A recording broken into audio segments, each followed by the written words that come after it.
سایه‌های خیانت راوی داستان‌های واقعی زندگی هاست. اگه یه روز بفهمی نزدیکترین آدم زندگیت از همون لحظه‌ای که بهش دل بستی نقشه خیانت بهت رو کشیده بود، چی کار می‌کردی؟ این دقیقاً همون چیزی بود که من فهمیدم. ولی وقتی که دیگه خیلی دیر شده بود. ناهید هستم، زنی که شاید فکر کنید مظلوم و شکست خورده است. اما بذارید قصه‌مو براتون بگم. شاید آخرش نظرتون عوض شد. داستان من از یه عشق بزرگ شروع شد. از یه دنیای پر از رویا که به حقیقت تلخ رسید. حقیقتی که منو از یه دختر عاشق به زنی تبدیل کرد که تصمیم گرفت دیگه هیچ وقت بازیچه نشه. من توی یه خانواده معمولی و متوسط بزرگ شدم. بابام کارگر ساده یه شرکت بود و مامانم هم خیاطی میکرد که کمک خرج خونه باشه. ما 4 خواهر و برادر بودیم.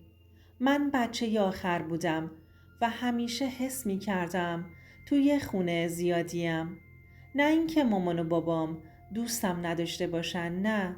ولی خب وقتی 3 بچه قبلی هم مشکلات خودشونو داشتن، دیگه چیزی برای من نمیموند.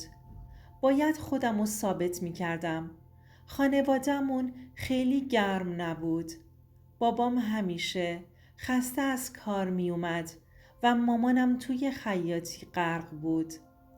بچگیم پر از حسرت بود. حسرت لباسهای نو، حسرت عروسک هایی که هیچ وقت نداشتم، حسرت محبت. بابام حرص و جوش زندگی رو میزد. هیچ وقت ندیدم بابام مامانم رو بغل کنه یا حتی یه بار بهش بگه دوست دارم. این چیزها توی خونه ما تعریف نشده بود. همین شد که از همون بچگی یه آرزو توی دلم کاشته شد. یه روز یکی بیاد که فقط مال من باشه. یکی که دوستم داشته باشه.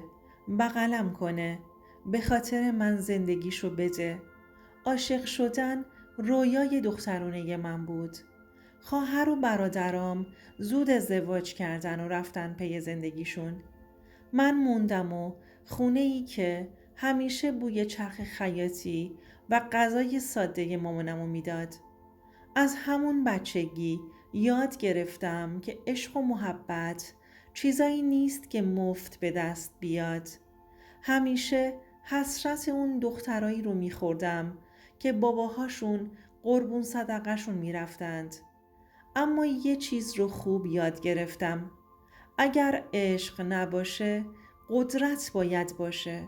وقتی رفتم دانشگاه، برای اولین بار حس کردم زندگیم قراره عوض بشه. محیط جدید، آدمای جدید، یه دنیای تازه و درست همون موقع آرمان وارد زندگیم شد. آرمان رو توی دانشگاه دیدم. آرمان پسری بود که همه دخترها عاشقش بودند. خوش قیافه، باهوش، خوشتیپ، مغرور، همیشه یه چیزی برای گفتن داشت و توی بحث های کلاسی برنده می شد. من که همیشه دنبال یه آدم قوی و محکم بودم، ناخودآگاه جذب شدم. اما نمیدونم چی شد که اونم منو انتخاب کرد. شایدم به خاطر این بود که من از اون دخترای لوس و نازک نارنجی نبودم. من یه دختر مستقل بودم که خودم خرجم و در می آوردم. کار می کردم. روی پای خودم بودم. کم کم به هم علاقه نشون دادیم. عاشقش شدم. نه یه عشق معمولی و یه حس سطحی. یه عشق عمیق که فکر می کردم تا ابد ادامه داره. آرمانم عاشق من بود، یا حداقل اون موقع اینجوری فکر می کردم. با هم می رفتیم کافه، توی خیابونای شلوغ قدم می زدیم و رویا می بافتیم. بعد از 2 سال کلی سختی و جنگیدن. خانواده هامون راضی شدند که ازدواج کنیم. با عشق و امید رفتیم سر خونه زندگیمون. آرمان یک کار دولتی داشت. منم توی یه شرکت حسابداری کار میکردم. زندگیمون آروم بود. نه خیلی لوکس، نه خیلی هم سخت. اما من به همین قانع بودم. چون فکر میکردم که بالاخره یه نفر رو دارم که تنها مال منه. اما از یه جایی به بعد اون هیجان اولیه ازدواج کم شد. زندگیمون توی یه روتین خسته کننده افتاده بود. دیگه خبری از پیام‌های عاشقانه نبود. دیگه موقع برگشتن به خونه کسی برای دیدن اون یکی لحظه شماری نمی کرد. آرمان همیشه خسته بود. منم درگیر کار خونه و زندگی و خرید و مهمونی. ولی با این حال هنوزم حس می کردم که عشق بینمون هست. هنوزم دلم قرص بود که این مرد مال منه. ولی حواسم نبود که یه جای کار میلنگه. تا اینکه پریسا، بهترین دوستم که از دوران دبیرستان با هم بودیم، رفیق گرمابه و گلستان هم، همیشه بهش اعتماد داشتم. همیشه درد و دلامو بهش میگفتم. اونم تنها بود توی یه رابطه شکست خورده گیر کرده بود و من همیشه براش سنگ صبور بودم. وقتی دیدم آرمان باهاش صمیمی شده، اولش خوشحال شدم. فکر می کردم چه خوب که شوهرم و بهترین دوستم با هم جور شدن. ولی کم کم چیزایی دیدم که حالمو بد کرد. نشونه ها پیدا شده بودند. نگاه های عجیب، لبخند های معنیدار، پیامک های نصف شب، دروغ های کوچیک. بعد اون شب لعنتی رسید. یه شب که آرمان خواب بود، گوشیشو برداشتم. حس شیشمم بهم میگفت یه چیزی درست نیست. رمز گوشیشو بلد بودم. بازش کردم و پیامشو چک کردم و همون لحظه دنیا روی سرم خراب شد. دلم برات تنگ شده عشقم. وقتی کنارت نیستم دیوونه میشم. کاش زودتر میتونستیم همه چی رو علنی کنیم. دست هام میلرزید. چشم هام سیاهی میرفت. اون لحظه فقط یه چیز توی ذهنم بود. این آدمی که باهاش نفس کشیدم، که دنیا رو بدون اون نمیدیدم، چطور تونست این کار رو با هم بکنه؟ این پیام از طرف پریسا بود. همون دختری که بهش همه چیزو گفته بودم، که درد و دلامو پیشش ریخته بودم، که فکر میکردم خواهرمه.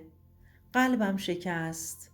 ولی من اهل گریه و زاری نبودم.